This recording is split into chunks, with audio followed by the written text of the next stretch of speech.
জয়পুরহাট পাঁচবিবিতে আবারও প্রাণ কেড়ে নিল ঘাতক ট্রাক্টর। মোহাম্মদ আলামিন, জয়পুরহাট জেলা প্রতিনিধি।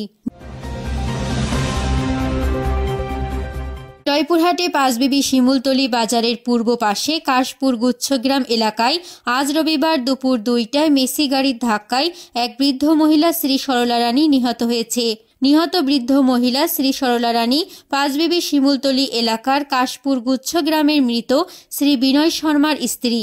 সরজমিনে গিয়ে প্রত্যক্ষদর্শী ও পুলিশ এবং ফায়ার সার্ভিস সূত্রে জানা যায়, আজ দুপুরে সরলা রানী পাতা কুড়ানোর জন্য রাস্তার পাশ দিয়ে যাচ্ছিল।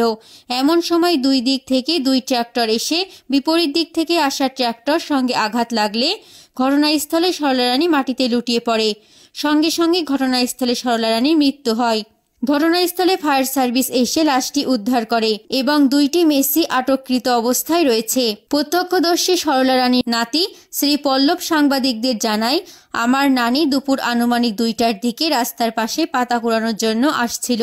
ট্রাক্টর আসা দেখে সেখানে দাঁড়িয়েছিল, কিন্তু বিপরীত দিক থেকে আসা ট্রাক্টর আমার নানিকে ধাক্কা দিয়ে ফেলে দেয় এবং ঘটনাস্থলে তার মৃত্যু হয়। খোঁজখবর নিয়ে জানা গেছে, পাঁচবিবি পাটাবুগা গ্রামের মোহাম্মদ রিপন ঘাতক মেসির মালিক। পাঁচবিবি থানা ভারপ্রাপ্ত কর্মকর্তা কাউসার আলী সাংবাদিকদের জানান, দুপুর 2টার সময় দুর্ঘটনার খবর পেয়ে পুলিশ ঘটনাস্থলে যায়। গিয়ে দেখে ফায়ার সার্ভিস লাশটা উদ্ধার করেছে এবং লাশ উদ্ধার করে ময়নাতদন্তের জন্য হাসপাতালে পাঠানো হবে। ঘাতক গাড়ি চালক সরলা রানীকে মেরে দিয়ে গাড়ি ফেলে হেলপার সহ সে পালিয়ে যায়।